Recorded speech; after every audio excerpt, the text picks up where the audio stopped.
ভারতের আধিপত্যবাদ এবং সম্প্রসারণবাদ যে ভূমিকা নিয়েছে তাতে এই অঞ্চলের প্রত্যেকটা দেশের যে সম্প্রীতি সেটা বিনষ্ট হওয়ার কথা।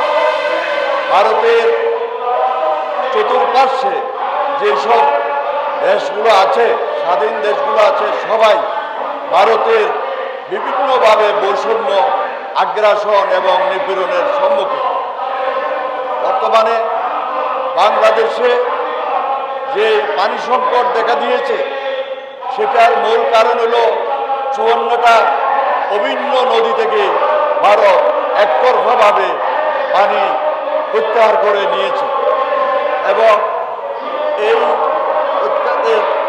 বিরুদ্ধে মৌলানা ভাসানী যে দুর্বার গণ আন্দোলন গড়ে তুলেছিলেন এবং ফারাক্কা অভিমুখে লক্ষ লক্ষ লোকের সমাগম করে যে মিছিল করেছিলেন তারই বার্ষিক উপলক্ষে আজকের এই সভা আহ্বান করা হয়েছে। ভারত শুধু পানি উত্তোলন করে নাই, আরো বিভিন্ন ধরনের চক্রান্তের মাধ্যমে আমাদের দেশকে দারুণভাবে ক্ষতিগ্রস্ত করছে। পানি আগ্রাসনের ফলে বাংলাদেশের বিস্তীর্ণ অঞ্চল মরুভূমিতে পরিণত হতে যাচ্ছে এবং বর্ষার মৌসুমে তারা তাদের সমস্ত বাঁধগুলা খুলে দিয়ে বাংলাদেশের বিশাল এলাকাকে প্লাবিত করে দিচ্ছে। তাতে যেখানে আমরা খাদ্যে স্বয়ংসম্পূর্ণ হয়ে উদ্বৃত্ত দেশ হিসেবে আমাদের অবস্থান করার কথা ছিল, খাদ্য আমরা রপ্তানি করার কথা ছিল, সেখানে আমরা খাদ্য ঘাটতিতে পরিণত হয়েছি এবং আমাদের ব্যাপক জনগণ ক্ষুধার এবং অন্যান্য দুর্ভিক্ষ এবং সব কিছুর জন্য যে পিছিয়ে পড়ছে এবং আমরা আমাদের অধিকাংশ জনগণ যে দারিদ্র সীমার অনেক নিচে নেমে গেছে, আর মূল কারণ হলো এই ভারতের আগ্রাসন।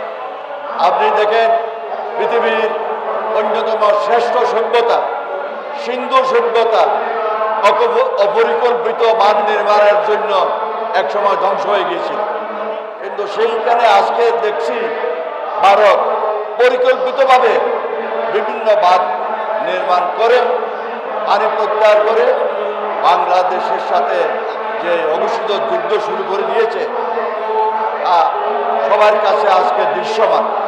সমস্ত পৃথিবীতে এমন কোনো নজির নাই উজানের দেশ মাটির দেশ থেকে একতরফাভাবে পানি প্রত্যাহার করে। পানি একটা প্রাকৃতিক সম্পদ, এর অধিকার প্রত্যেকটা মানুষের জন্মগত। আমাদের সেই অধিকার থেকে ভারত বঞ্চিত করছে, আমাদের সেই অধিকার তারা কেড়ে নিচ্ছে। এই জন্য মৌলানা ভাসানী যে আন্দোলনের সূচনা করেছিলেন, আমার মনে হয় সেই আন্দোলনকে এগিয়ে নিয়ে যাওয়া ছাড়া এর কোনো বিকল্প নেই। আজকে বাংলাদেশের সমগ্র মানুষ, বাংলাদেশের 18 থেকে 20 কোটি মানুষ এই অঞ্চলে বসবাস করছে এই দেশে এবং তারা প্রত্যেকেই এই কঠিন সত্যের সম্মুখীন হচ্ছে এবং বাংলাদেশের সমগ্র জনগণ আজ একতাবদ্ধ এই পানি আগ্রাসনের বিরুদ্ধে ঢুকে দাঁড়ানো এবং গণ আন্দোলন গড়ে তোলানো। মৌলানা ভাসানী যে লং মার্চ করেছিলেন সেটা ভারত থেকে পানি ভিক্ষার জন্য নয়, ভারতের যে বাঁধ ফারাক্কা বাঁধ সেটাকে ধ্বংস করার জন্য ওনার পদযাত্রা ছিল। তাই আমাদের বর্তমানে আকাঙ্ক্ষা যে ভারত বাংলাদেশ থেকে পানি প্রত্যাহার করার জন্য যে সমস্ত বাঁধ নির্মাণ করেছে, বাংলাদেশের সমগ্র জনগণ একত্রিত হয়ে লং মার্চ না তার থেকে বড় ধরনের পদযাত্রা করে সমস্ত বাঁধগুলোকে ঘুরিয়ে দিতে হবে। না হলে বাংলাদেশের অস্তিত্ব যে বিপন্ন হয়ে যাচ্ছে সে অস্তিত্বকে ধরে রাখা যাবে না। এই যে আধিপত্যবাদ এবং সম্প্রসারণবাদীদের সুদূর প্রসারী যে পরিকল্পনা, এই পরিকল্পনার থেকে বেরিয়ে আসা এবং এই পরিকল্পনাকে নস্যাৎ করে দেওয়ার জন্য সারা বাংলাদেশেও আজকে একত্রিত হতে হবে এবং মৌলানা ভাসানী পরিষদ সমগ্র বাংলাদেশি জনগণকে আজকে এই আহ্বান জানাচ্ছে, আসুন আমরা একত্রিত হই, ভারতের যে একতরফাভাবে বাদ দিয়ে পানি প্রত্যাহার করছে সেই সমস্ত বাঁধগুলো আমরা সম্মিলিতভাবে ঘুরিয়ে দিই, ধ্বংস করি এবং আমাদের স্বাধীনতা, সার্বভৌমত্ব এবং আমাদের জনগণের বেঁচে থাকার যে আকাঙ্ক্ষা, যে স্বাধীনতা, সেইটাকে আমরা রক্ষা করি।